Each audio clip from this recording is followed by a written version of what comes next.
All right, let's, Wendy, Peabody and North Reading. I used to live in Newburyport. I love that area. Okay, great. So let's dive in. So if you have joined me for past Convos with Carrie, you'll remember we've talked about things you want to accomplish that you haven't yet. And if you haven't joined me, it's totally fine. You'll be able to catch on. Things that you want to accomplish, but you haven't yet accomplished yet. So tonight, I want you to think about goals that you've been talking about for a while, but haven't done anything about. So those things that you've been doing a lot more talking about than doing anything about. So get that in mind as we talk about this. It's going to be good to have that frame of reference in mind as we talk about some of the concepts that I'll be mentioning tonight. So something that you find yourself either talking to your friends and family a lot about that you want to do, but that you're not making any moves on. So have that in mind. That is what brings most of my clients to my work. They have something they want to do, accomplish, achieve, or have, but they just can't seem to make it happen. So in last week's newsletter, I talked about my client, Mark. I always use fake names to protect them, so that's why I hesitated. Was it Mark that I said his name was? We'll go with Mark, I think it was. He was tired of like the all talk and no action. So I'm going to read just the beginning of my newsletter in case you didn't see it and to give a real frame of reference to the conversation. So it says, I feel like I'm just spinning my wheels. I can't seem to gain any traction and it's pissing me off. This was the desperate plea from Mark on our first coaching call after he told me about a dream he'd been chasing for years. I'm fed up and I don't know what to do anymore, he said to me. Yes, you do, I replied. There was silence. Absolute silence on the phone when he was like, no, I don't. Because why would I be talking to you if I knew what to do? And I said to him, well, one of two reasons. Either one, you're looking for someone to rescue you, which we know that isn't the case because we covered that during our exploratory call that that's not what this work is about. Or two, you need some support to figure out why you're not taking the action you know your dream requires. So yeah, you do know what to do, but you're not doing it, and that's what we're here to rectify. Fair enough, he said. And so began our work on clearing his mental clutter and creating an action plan so he could finally make that progress. And then fast forward 18 months, he has fulfilled his dream and then some, all because he was willing to be challenged and to come face to face with his fear and resistance. So we are all much wiser than we give ourselves credit for. And that's what I was writing about in last week's newsletter. What I do as a coach is I help people pull out the wisdom that they have within. It just gets covered up by a lot of clutter. So it gets covered up by old thinking and blocking beliefs and, negative inner critics saying there's no way you can do that, or you don't have what it takes, or you never finish what you start. All that crap that we pile on top of the wisdom that we have, we know exactly what we need to do, even without peeling back all those layers, although it's easier if you peel back all the layers. So most of the time, we know exactly what we need to do. The thing is, we may just not like what's required, right? So that's the difference there is, that's why for decades, right, or hundreds of years probably, people have been trying to find the magic solution to weight loss, right? You always hear of something else that comes up. There's this new technique, this new pill, this new approach that's going to be what you've been waiting for your whole life. There's going to be, this machine you can stand on that will vibrate the fat off your body. There's this pill you can take that will suppress your appetite.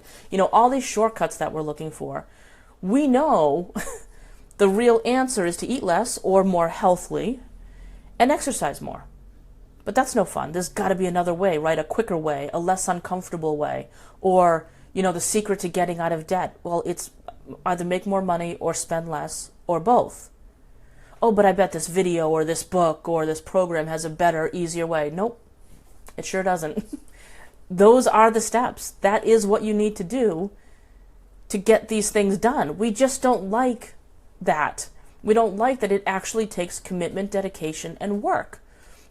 And so, maybe you want to get organized, but you just don't want to devote the time required to sorting your clutter and figuring out what to do with what's left. And you know what to do. You just might not want to do it. So that you can't, there are lots and lots of great resources out there, right? So there's books and programs and classes and workshops and videos and YouTube channels, and there's so many great resources out there. But it really is what you do with those resources, with the information that you acquire from those resources, that makes the difference. Like, you can't stand next to a shovel and expect a hole to be dug, right? You've got to actually pick up the shovel and start digging. You've got to do something to make it happen.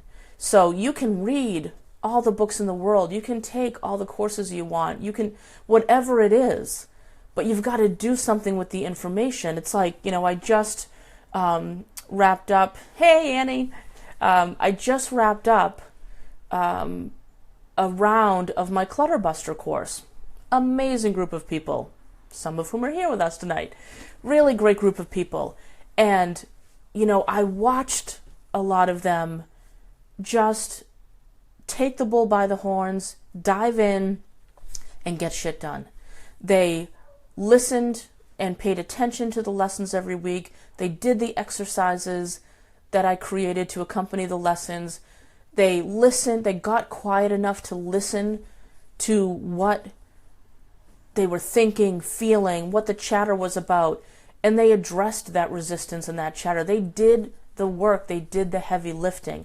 I can absolutely guide you through the process and hold your hand a bit as you do it, but I can't do it for you. I can help you push through the blocks, get over the humps, and really it's about using a stumbling block as a stepping stone, right? When you can use a stumbling block as a stepping stone, then there's really nothing that can get in your way. You can say, believe me, I guarantee you, everyone here could come up with a reason why they can't do what they say they want to do. And I guarantee you, I could come up with a counter argument for it. So that's just what I love to do. I love to help people solve problems, find solutions, get creative, reframe. Just about everything we want to do in life is about mindset, right? So if you believe that you can't do it, you're going to prove yourself right. Whether you think you can or think you can't, you're right. Right? So think whether you think you can or think you can't, you're absolutely right. So why not think that you can? When you start to think that you can, then you get really resourceful, right? Then you start to think about, oh, okay, well, geez, if I really can do this, what would it take? How can I do this? So it's so much about believing that it's possible, so you can then do it. Or seeing that it's possible, that expression that you always hear, I'll believe it when I see it. I like I'll see it when I believe it, right? You got to believe it first to see it happen sometimes, or so they both work, the see it to believe it and the believe it to see it. I think back, and I always forget the guy's name, but many, many years back when there was a guy who was the first person to run a 5-minute mile. Everyone said it couldn't be done. Impossible. There's no way. You can't run a mile in 5 minutes. Can't be done. This one guy went, yeah, I bet you can. And he trained and he did it. And as soon as he did it and people learned of it, the very next year, 35 people did it. Right? Because it was like, holy crap, that really can be done.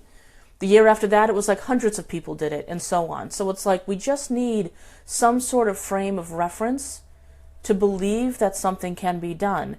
And sometimes that frame of reference has to come from within. We can't always witness someone doing it, although that helps. If there's something you want to do that you don't believe you can, go find someone who has done it. Roger Bannister. Thanks, Melissa. Roger Bannister, 5-minute mile. If there's anything you want to do that you believe it absolutely can't be done, do a little bit of research online, and I bet you'll find someone who has done it, which will then make you go, oh, I guess it really can be done. Like some people that Melissa and I both love to follow are the Wins. It's Jason and Nikki Wynn. And they have a great website called gonewiththewins.com, which is so cute, right? WYNNS. I know Melissa's probably already typing it into the comment section. Gonewiththewins.com. They're a young couple, so fun to watch their videos, read their blog posts. they're probably in like their mid-30s maybe. They've been living a nomadic lifestyle for probably 4 years now, 5 years maybe? No, more like 8 or 9. Or like 8 or 9. Whatever. A long time. Like, right? So they started traveling the United States in an RV, the two of them and their 2 cats, and they started to create all this really great content to show people, like, you can do this too. Here's how we do it. Here's how we live. Here's what, here's where we go, that kind of stuff. They did that for several years. Now they sold the RV. Now they're living on a catamaran, which is awesome. Hey, Lisa. Lisa's in the house. They're living on a catamaran, right? So now they're sailing because they felt like they exhausted the boundaries of the country and they wanted to break free and go further. So they're people who, when we're feeling doubtful about our dream to get our tiny house built and travel the country, we watch their videos. Every Sunday they come out with a new video, Sunday Video Fun Day they call it.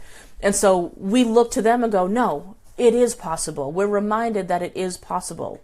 I mean, they're so great. Hey, Linz, they're so great. They share everything, right down to like their expenses and the equipment that they use to make their videos. And I mean, everything you could ask, they have information about. So when we're feeling like doubting, like, oh my God, I don't know that this can really happen, we look to someone who has done it or is doing it, and it gives us that boost of it's totally possible.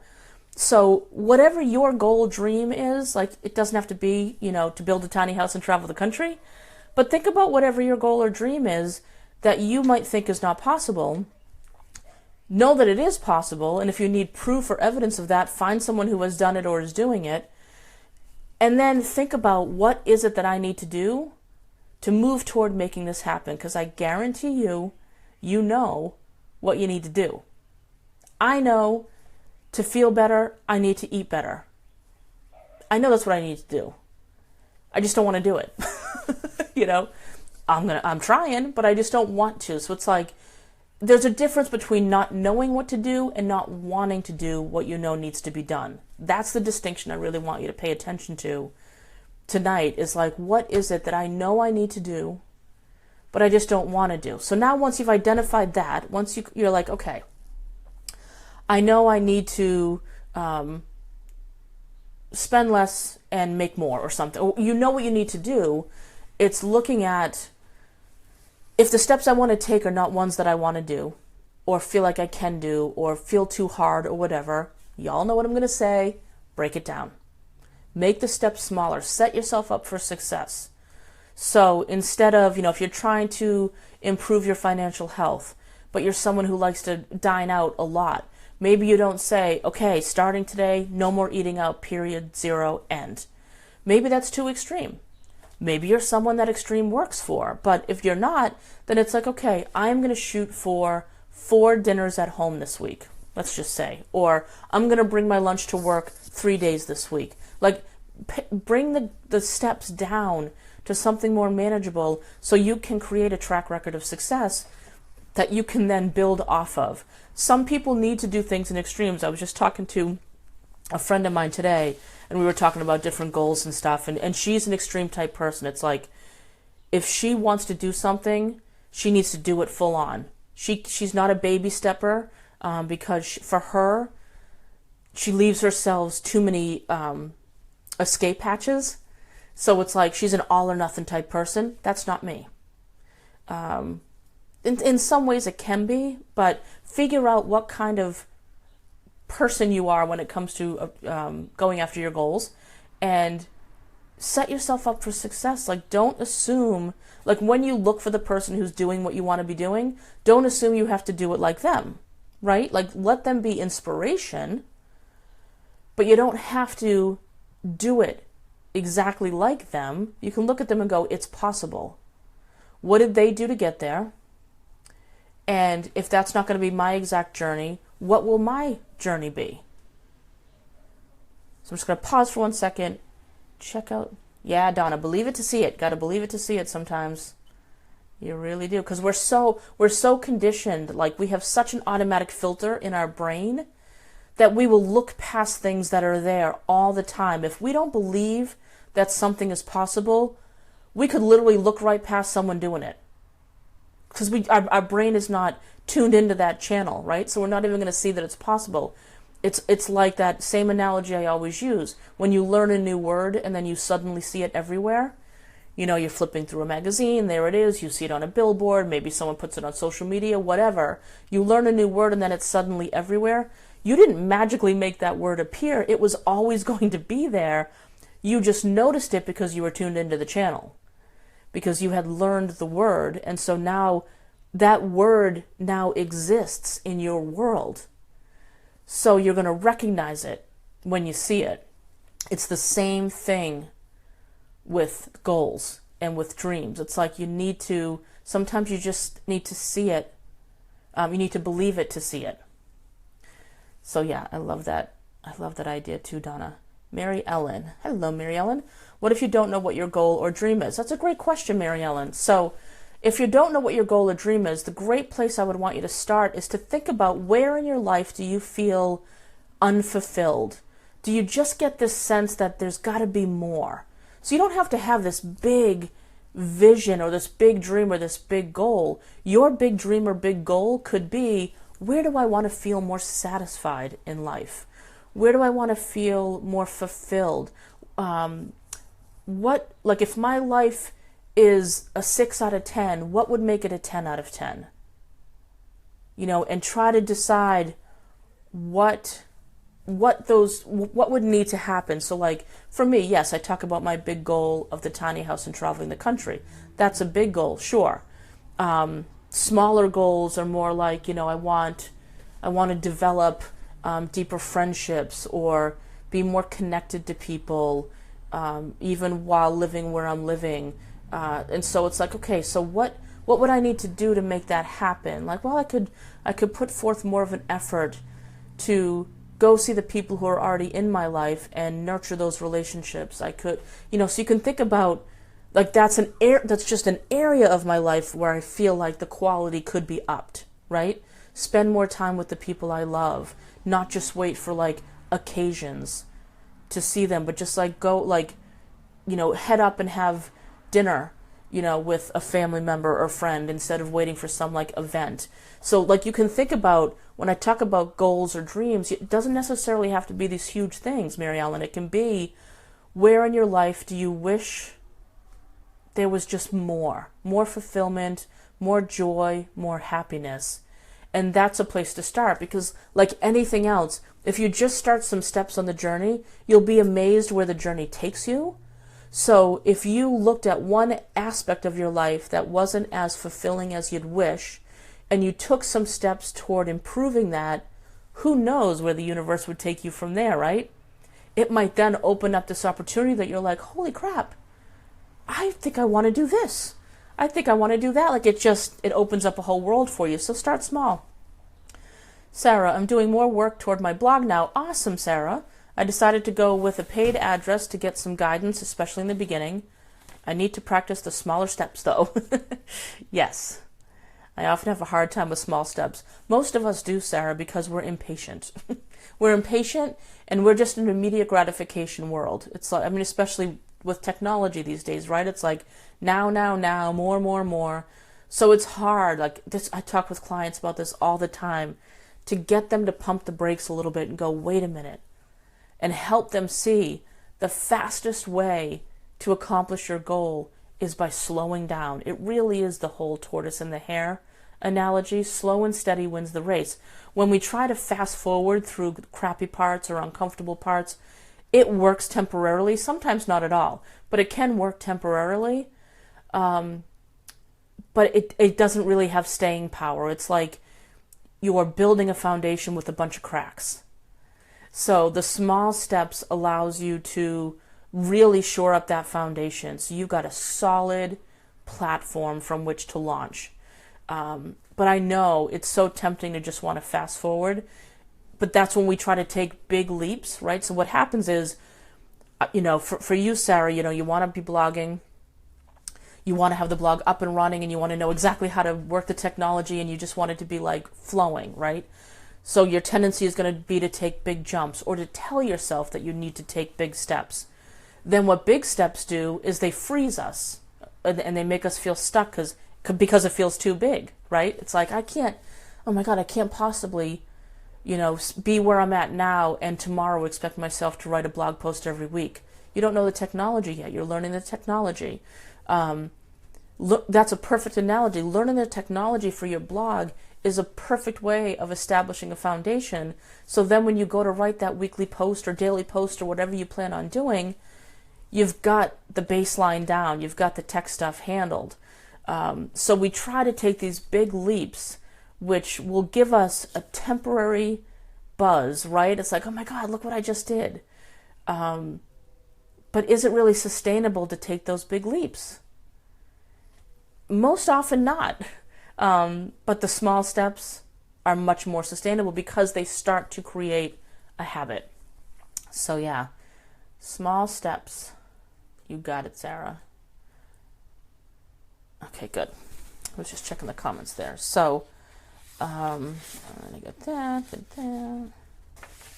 Yeah, so you just need, like it's easy, but you really do need a strategy for your own way of operating in the world. Like, what is your strategy for getting things done? Like I said, for some people it's small steps. I find for most of the people I work with that works out well. Your strategy might be like a lot of small steps really, really fast. Like, you just need to figure out, how do you operate in the world? What is your typical MO?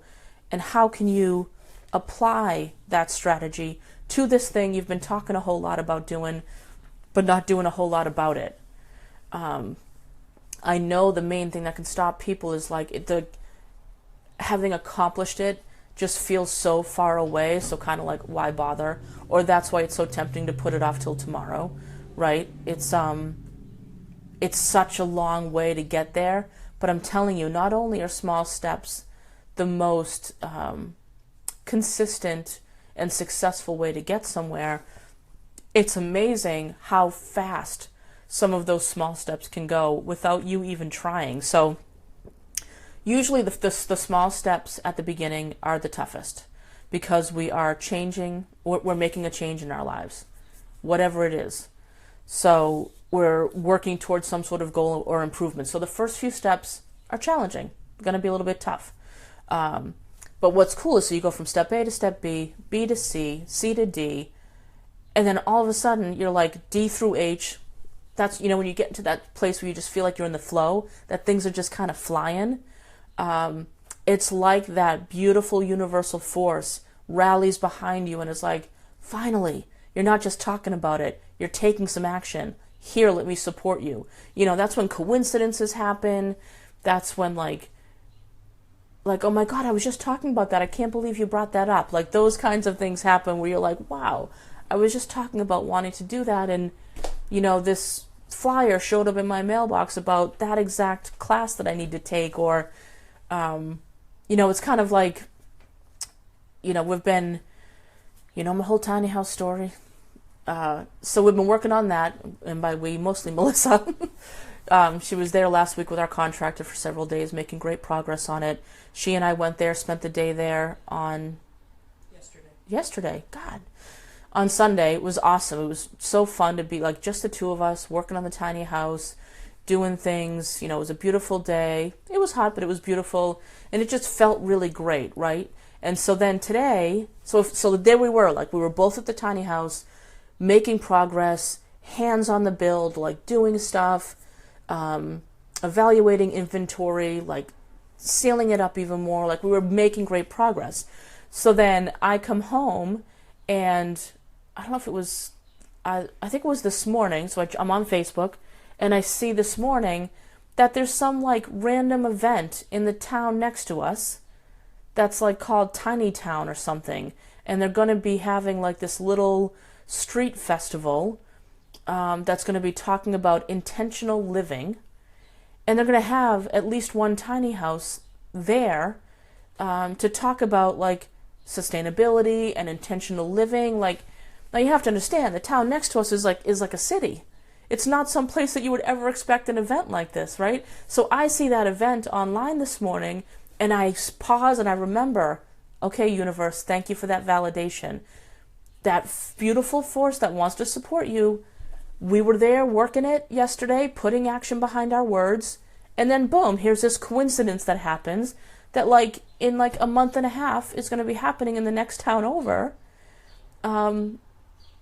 So the likelihood of being able to go there, meet some like-minded people who don't think we're nuts for having the dream that we do, like we just learned about this cool maker space in the town that I didn't even know existed, is the one who's kind of behind this whole thing. They're like, yeah, calling it Tiny Town. It's going to be a whole thing. So I'm like, I'm absolutely going to see that as validation.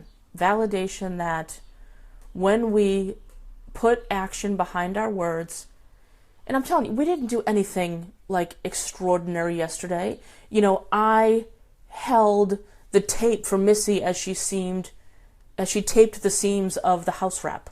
Or we laid out all of this beautiful barn board, this old barn board that we got. We laid it out to let it dry out in the sunshine and to measure it to make sure we'd have enough for our ceiling. So it's not like we were building walls or, installing roofing or anything, but it was enough action and we were having a really good time doing it. So it was that intentional combination of joy and action. And the universe was like, oh, cool. P.S. There's going to be this awesome event in about a month, about 5 miles down the street. I love that shit.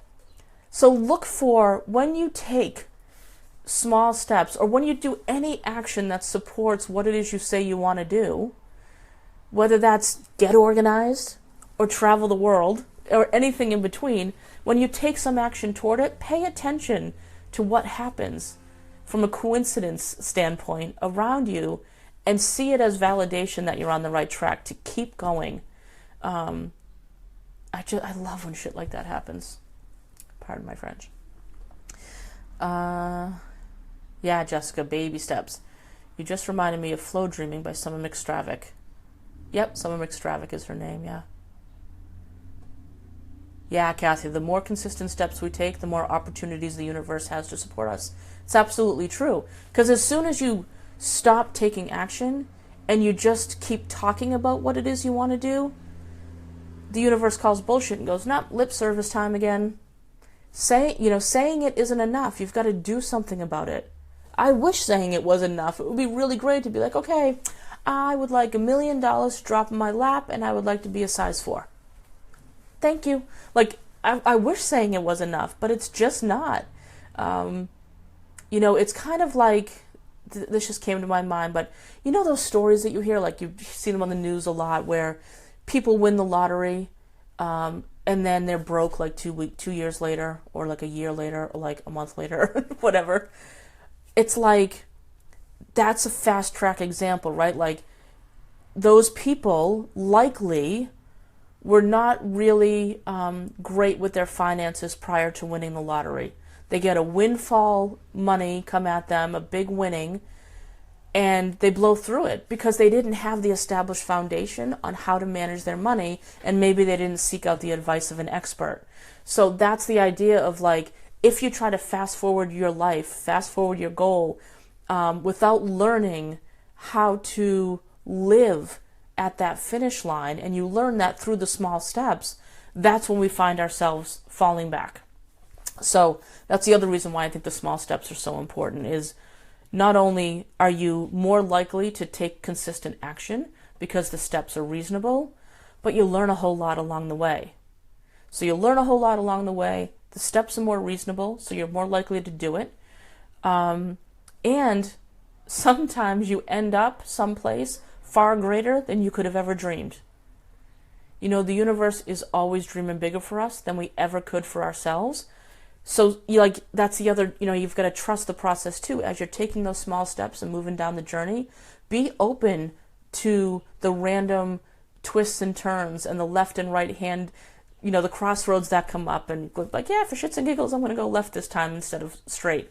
You'd never know what gems are hiding just around the corner, but I find that you put your intention behind something, you take some small action steps behind that intention, and you can oftentimes find yourself someplace like, holy moly, like I can't I can't believe this is where I ended up. I could have never even dreamed this, right? So that's what I have to say about that. So what are your thoughts, guys? Put it in the comments section. Let me know what is this resonating with you? What do you think about this? How does it pertain to your particular situation? Again, small goals or huge dreams or anything in between. How can you take more action toward what it is you say you want to do? And so you can move things forward. Again, it can be small, can be huge, doesn't matter. Anything in between. Maybe you know what you need to do to make your goal happen, but you just don't want it. You just don't like the steps. How can you reframe those steps? How can you maybe ask for help or support? How can you do things a little bit differently? Like, I always like to play the game. If a friend came to me in the same predicament or with the same goal and was feeling stuck and said, hey, could you help me brainstorm some different ways that I could accomplish this goal? We're really great at brainstorming for other people. It's hard to brainstorm for ourselves just because we're too close to our own stuff. So sometimes I just do that. Like, I imagine someone has come to me and said, listen, I've been working toward this goal for a while and I'm just getting like obstacle after obstacle and roadblock after roadblock. Like, any ideas of what else might I be able to do? And just start, like, I'll take a pen to paper and just start throwing down some ideas of different ways you could do something. So, to get from where you are to where you want to be is not a straight line. You can find all different ways to get there. What is that silly expression? Like, there's more than one. Oh no, I won't even say it. Ooh, I hate that expression. There's more than one way to do something, is what I'll say. It's a terrible expression. Anyway. That's awful. I gotta erase it from my mind. Okay. Kathy, I find that with my spiritual-based career that I'm creating, support that I never could have created on my own is showing up in my life, which helps me to move on to the next step and goal. Exactly, right? Take some action toward your goal, and you'd be surprised, like, how support can just, like, get rallied for you. It's awesome. Yes, Kathy, Kiva would not like that. My baby. My baby. Sarah, I absolutely appreciate your thoughts about small steps tonight. You're welcome, Sarah. So I hope this is helpful for everyone. I know I blabbed a lot, so I didn't give you much time to participate, but just take those concepts and try to apply it to whatever it is you're trying to accomplish, big, small, or in between. Just first identify the steps you need to take to make it happen. You may not like the steps, so you may feel like, oh, I don't really know. I don't know what to do. Yes, you do. You are wiser than you know. You know exactly what to do. You may just not like the steps. So think about, how can I make these steps that I don't like easier, better, not so crazy? Where can I get some help, some support? If a friend came to me and asked me to brainstorm ideas, like, what would I say? How could I brainstorm? Yeah, good, Kathy, Tara, thank you, yeah. Sarah, I am amazed about the universe's alignment toward my goals so far. Yeah, pay attention to the coincidences around you. Take them as signposts. They're pointing you, saying, yes, keep going, keep going. That doesn't mean when you experience a setback that's the universal sign to stop. Sometimes it's you know what, maybe this is an opportunity to pause and reevaluate. Is this goal still important to me? When we had our contractor fiasco with the tiny house, it absolutely prompted a ton of conversation between me and Melissa of like, okay, wait a minute. We have had challenge after challenge with this project. Is this a sign that we shouldn't be doing this? And we stopped and evaluated, like, how committed are we to this? Is this something we still want to do?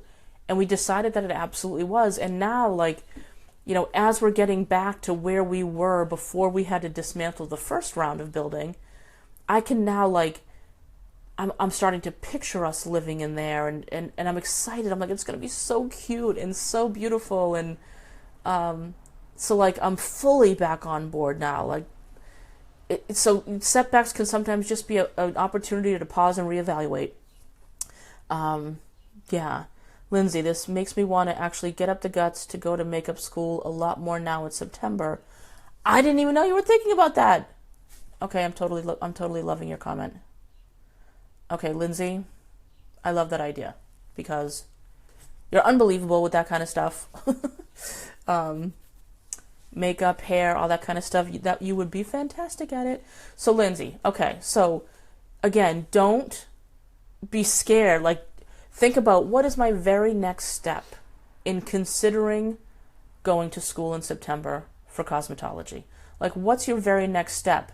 Maybe you just, like, if you haven't already, look into the school, or when do classes start, or what are the requirements, how many days a week would I have to go? Like, maybe your next step is to gather more information. If you've already done that, if you have all the information you need, then maybe now you just kind of visualize and go, okay, let's imagine that I have signed up for school and I'm starting in the fall.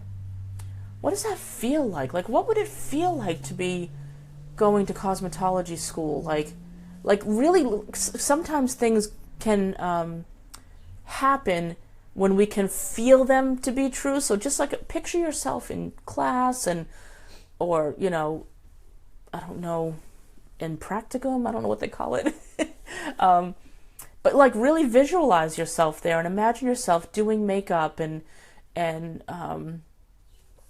you know, just think about what your very next step is.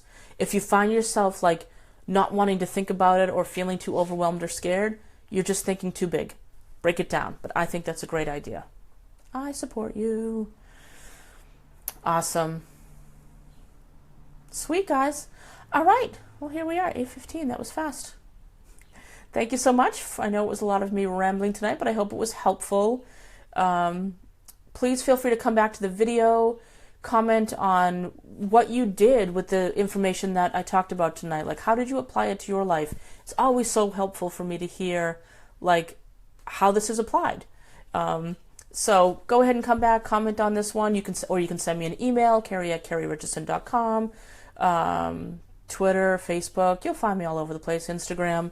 But yeah, and share the video, please. I would love that. If you found that this was helpful, useful, or beneficial for you, you can go ahead and share the video. And if you haven't pre-ordered my book yet, please do. And you can also see any dates of book talks on my website, carrierichardson.com. Just click on calendar. And any other events coming up, I'm going to be taking over Facebook Live for Hay House in August. I'm going to be on Dougal Fraser's radio show in July. So all that stuff is on my website. And yeah, so thanks everybody. You're welcome, Donna. Thanks, Sarah. Love you too, Annie. Thanks, Shelley. Bye, Jessica. Take care, everybody. Bye.